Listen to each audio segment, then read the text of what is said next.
دنیا کے کسی بھی خزانے کا ذکر قارون کے بغیر نامکمل ہے۔ یہ وہی شخص ہے جس کا ذکر اللہ نے قرآن مجید میں نشان عبرت کے طور پہ بیان کیا ہے۔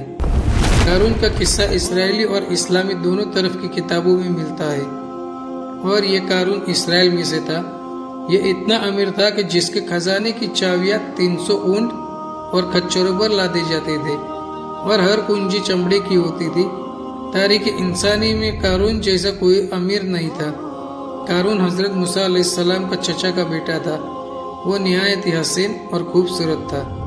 قارون جوانی میں اپنی قوم کا سب سے با اخلاق اور نیک افراد میں شمار کیا جاتا تھا۔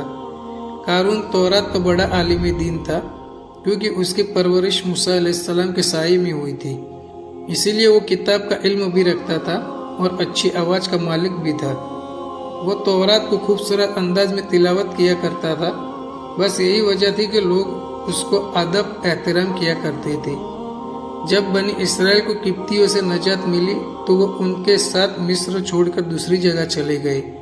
وہاں اس کے حالات ایک دم سے بدل گئے، اور دھیرے دھیرے اس کے ہاتھ میں بے شمار دولت آئی، اور دیکھتے ہی دیکھتے اس قوم کا امیر ترین شخص بن گیا، جس کا ذکر اللہ نے قرآن مجید میں یوں ذکر کیا ہے: بے شک قارون موسیٰ کی قوم میں سے تھا، پھر اس نے اپنے قوم پر زیادتی کی، اور ہم نے اس کو اتنا خزانہ دیا کہ جن کی کنجیاں اٹھانے ایک طاقتور جماعت پر بھاری تھی۔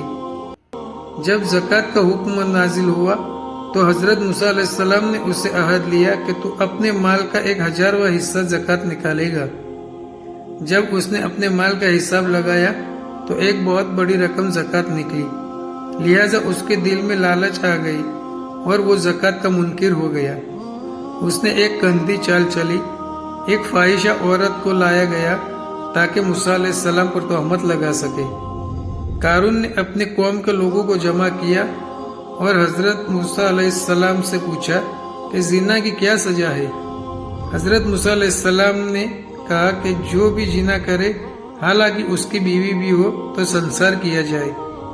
قارون نے حضرت موسیٰ علیہ السلام سے کہا کہ اگر یہ کام آپ کرے تو موسیٰ علیہ السلام نے جواب میں کہا وہی سزا ملے گی مجھے بھی۔ قارون نے کہا بنی اسرائیل بھی یہ گمان کرتے ہیں کہ آپ نے بھی فلاں فاحشہ عورت کے ساتھ زنا کیا ہے۔ حضرت موسیٰ نے عورت کو بلایا، یہ عورت سچ کہہ دے، یہ کیا واقعہ ہے۔ حضرت موسیٰ کے جلال سے عورت ڈر گئی اور اس نے پورے مجمع میں صاف کہہ دیا کہ اے اللہ کے نبی، مجھے قارون نے دولت کی لالچ دی تھی یہ کام کرنے کے لیے۔ پھر حضرت موسیٰ نے بد دعا کی کہ یہ اللہ قارون پر اپنا قہر نازل فرما دے۔ موسیٰ علیہ السلام نے اللہ کے حکم سے زمین کو حکم دیا تو زمین پھٹ پڑی اور قارون اور اس کے ساتھیوں زمین میں دھنسنے لگے، اور یہ قیامت تک آنے والے انسان کے لیے عبرتناک واقعہ بنا دیا۔